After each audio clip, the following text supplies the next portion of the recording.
Dear students, लगभग 1 साल तक हमने साथ में मिलकर के जो मेहनत की, अब समय आ गया है कि आप साबित करें कि आपने वाकई बहुत अच्छी पढ़ाई की थी। सबसे पहले हम इस लास्ट मिनट टिप्स के बारे में अगर ये मैं कहना चाहूँ कि what should be your resources, कहाँ से आपको पढ़ना चाहिए, तो मैं आपको हमेशा से कहता आया हूँ कि कंपनी लॉ एक समंदर है और जितना आप पढ़ते चले जाओगे अलग अलग सोर्सेस से कुछ नया आपको पढ़ने को मिलता जाएगा। नॉलेज के लिए वो अच्छा है, बट एग्जाम के इस लास्ट मोमेंट पर कोई भी नया रिसोर्स यूज करना will be not a good idea. हमने क्लास में समरी चार्ट्स बनाए सारे सेक्शंस के, उसको आप रिवीजन के लिए यूज करिए।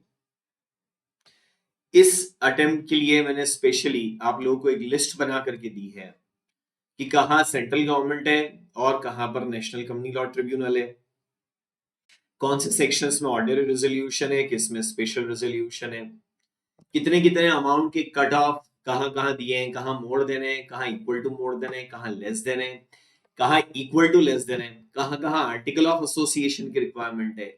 ये अक्सर ही बड़ा कंफ्यूजिंग हो जाता है। आपके लिए स्पेशली मैंने ये सारी लिस्ट तैयार की है, टेलीग्राम पर मैंने आपको ये सारी लिस्ट शेयर की है। इस लिस्ट को एक क्विक रीडिंग करने से आपको ये कंफ्यूजन क्लियर हो जाएगा कि कहाँ पर क्या लिखना है, गलती होने के चांसेस काफी कम हो जाएंगे। मेमोरी हुक्स यूज करिए जो मेरे नोट्स में मैंने आपको प्रिंट करके दिए हैं। रिवीजन करते समय पर जो मैंने बोल्ड किया है की लेटर्स को नोट्स में, उसको रिवीजन के लिए आप यूज करिए। और रिवीजन ऑडियोज जो मैंने आपको दिए थे वो आपको यूज करना है। ये सारे रिसोर्सेज जो हैं वो आपको यूज करना है रिवीजन के पर्पज से। इसके बियॉन्ड कहीं पर भी जाने की आपको कोई जरूरत नहीं है। अक्सर ही बच्चे पूछते हैं कि रिवीजन का सीक्वेंस क्या रखें, तो थोड़ा जो सिंपल है वहां से आप स्टार्ट कर सकते हैं। जैसे आप पहले नेगोशिएबल इंस्ट्रूमेंट्स एक्ट रिवाइज कर सकते हैं और उसके बाद कंपनीज एक्ट का जो फर्स्ट पार्ट है सेक्शन 1 से 22 तक, उसके बाद 96 से 122, उसके बाद 123 से 148 और उसके बाद में फिर बचे हुए सेक्शंस को आपको रिवाइज करना चाहिए। और उसके बाद में कुछ जो केस लॉज हैं और डॉक्ट्रिन्स हैं वो आपको गो थ्रू करना चाहिए। ये कुछ इंपॉर्टेंट सेक्शंस हैं, वीडियो पॉज करके आप देख सकते हैं, नोट कर सकते हैं, जिसकी लिस्ट है जो आपको जरूर एक बार गो थ्रू होना चाहिए। बाकी सारे सेक्शंस को भी आप समय दीजिए, लेकिन इन सेक्शंस को कंपैरेटिवली आप ज्यादा समय दे सकते हैं। देखिए, एग्जाम के टाइम पर सबसे बड़ी प्रॉब्लम होती है कॉन्फिडेंस, जो कि कम हो जाता है। अक्सर ही फर्स्ट पेपर देकर के आप आए और उसके बाद में जब आप ये सेकंड पेपर को फेस करने जा रहे हो, सब कुछ आते हुए भी आपको लगता है कि मैं सब भूल गया, मुझे कुछ भी नहीं आता है। तो इस दिन पढ़ाई करने से ज्यादा इंपॉर्टेंट है कॉन्फिडेंस गेन करना। कैसे कॉन्फिडेंस गेन किया जाए, दैट्स अ क्वेश्चन। तो मैंने आपके लिए बहुत अच्छे रिवीजन ऑडियोज बनाए हैं। आपने एक बार उन सब ऑडियोज को सुना भी है और आप सभी बच्चों ने उसको अप्रिशिएट भी किया है कि those are fantastic revision audios. I request कि आप जब पहला पेपर दे करके आए और उसके बाद इमीडिएटली आपकी पढ़ाई शुरू नहीं हो पाती है, तो शुरुआत में आप सारे रिवीजन ऑडियोज एक बार सुन लीजिए। मैं समझता हूं मुश्किल से 2-2.5 घंटे के टाइम में सारे रिवीजन ऑडियोज कंप्लीट हो जाएंगे।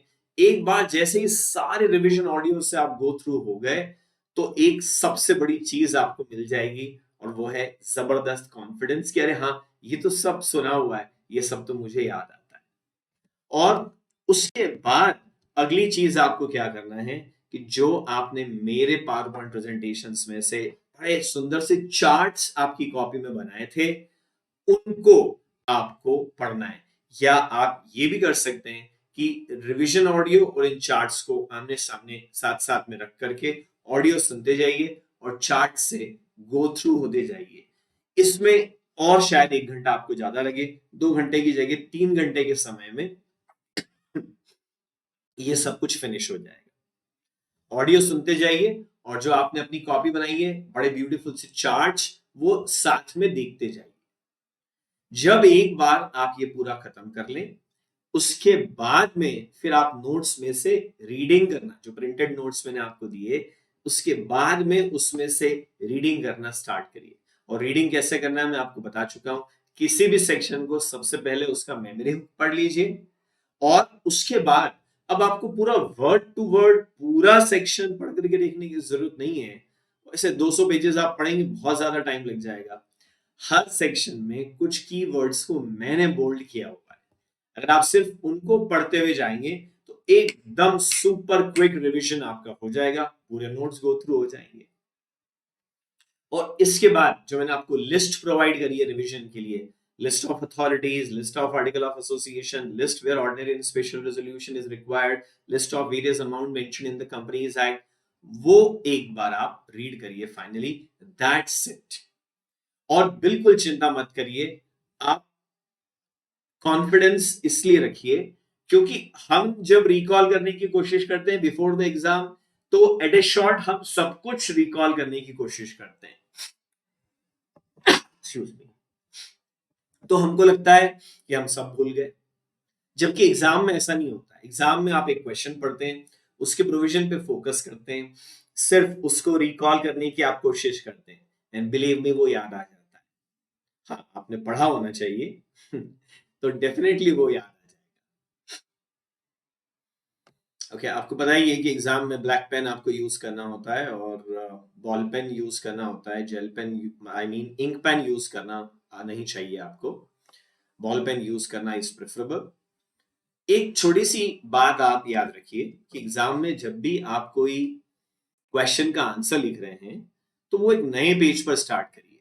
जैसे क्वेश्चन 5A 5B 5C, तो व्हाट आई से कि क्वेश्चन 4 आपने खत्म किया, अब क्वेश्चन 5A क्वेश्चन 4 जहां खत्म हुआ उसके बाद में 10 लाइन बच गई, उन 10 लाइनों को छोड़िए, अगले पेज पर आइए और क्वेश्चन 5A को एक नए फ्रेश पेज पे स्टार्ट करिए, क्वेश्चन 5B को फिर एक फ्रेश पेज पे स्टार्ट करिए, क्वेश्चन 5C को फिर एक फ्रेश पेज पे स्टार्ट करिए। और क्वेश्चन का नंबर इधर कोने में लिखने की जगह सेंटर में, पेज के सेंटर में बड़े अक्षर में टॉप ऑफ द क्वेश्चन पर लिख दीजिए। इससे कॉपी चेकर को आपकी कॉपी चेक करने में बहुत ईज हो जाएगा। एक क्वेश्चन के सारे पार्ट्स एक साथ रखिए आप, जैसे 5A 5B 5C, तो आप ऐसा मत करिए कि 5A का आंसर किया फिर 4D आंसर कर दिया फिर आपने 3C आंसर कर दिया, नो नॉट एट ऑल। जब आप 5th क्वेश्चन को आंसर कर रहे हैं तो एक साथ पूरा खत्म करिए, उसमें सीक्वेंस इंटरनली बदल जाएगा, चलेगा। पहले 5C आपने आंसर लिखा, फिर अगले पेज पर आपने 5A लिख दिया, फिर अगले पेज पर 5B लिख दिया, चलेगा, मगर एक शॉट में एक सीक्वेंस में पूरा एक क्वेश्चन आंसर करिए। अगर आप किसी कारण से उसको अभी नहीं लिखना चाहते तो पेज छोड़ दीजिए उसके लिए और अगले पेज पर से फिर आप लिखना स्टार्ट करिए। बट बाद में अगर ये पेज खाली ही छूट जाए, आंसर लिख ही ना पाए, तो या तो इस पेज को ऐसे अक्रॉस कट मार दीजिए या फिर PTO प्लीज टर्न ओवर लिख दीजिए, कहीं गलती से ऐसा ना रह जाए कि कॉपी चेकर इसके आगे ना दिखे। आंसर कंपनी लॉ में पॉइंट फॉर्मेट में लिखना ज्यादा अच्छा होता है जहां तक पॉसिबल हो, कि आप अपने आंसर में पॉइंट नंबर 1 2 3 4 5 6 7 8 लिख रहे हैं और उसमें भी जो की वर्ड है उसको आप चाहे तो अंडरलाइन कर सकते हैं। तो पॉइंट फॉर्मेट में आप आंसर लिखिए, वो सबसे अच्छा है। या फिर पॉइंट फॉर्मेट फीजिबल नहीं है तो पैराग्राफ फॉर्मेट में आंसर लिखिए। बहुत बड़ा पैराग्राफ मत लिखिए, 6-7 लाइन 8 लाइन से ज्यादा बड़ा पैराग्राफ मत लिखिए, उसके बाद पैराग्राफ को चेंज करिए, इससे कॉपी चेकर को आपकी कॉपी पढ़ने में आसानी होगी। केस स्टडीज को जब आप आंसर कर रहे हो तो आप जानते हैं सबसे पहले हम रेलिवेंट प्रोविजन यानी कि सेक्शन लिखते हैं, उसके बाद में हम डिस्कस करते हैं केस के फैक्ट्स को और उसके बाद में हम कंक्लूजन पे आते हैं। एक सवाल ये आता है कि हमको आंसर कितना बड़ा लिखना चाहिए, तो जवाब इसका सिंपल है कि आपको ज्यादा से ज्यादा 1.8 मिनट्स पर मार्क अवेलेबल है। 180 नंबर है और 180 मिनट है, आई एम सॉरी, और 100 मार्क्स का पेपर है तो 1.8 मिनट पर मार्क है। तो एक मार्क के आंसर के लिए मैक्सिमम 5 लाइन, तो अगर 5 मार्क्स का क्वेश्चन है तो मैक्सिमम 25 लाइंस, 6 मार्क्स का क्वेश्चन है तो मैक्सिमम 30 लाइंस। इससे छोटा आंसर लिखना 100% एक्सेप्टेबल है। बड़ा आंसर लिखेंगे, आपकी हैंडराइटिंग बिगड़ेगी, कॉपी चेकर उसको पढ़ ही नहीं पाएगा, नंबर बहुत मुश्किल से मिलेंगे। कम लिखिए, टू द पॉइंट लिखिए और लीजिबल हैंडराइटिंग में, पढ़ने लायक हैंडराइटिंग में लिखिए, ये बहुत ज्यादा इंपॉर्टेंट बात है। सो आई एम श्योर जो हमने साथ में मिलकर के मेहनत की है वो रंग लाएगी और आप जरूर इस एग्जाम में पास होंगे। Wish you all the best. Thank you, bye bye.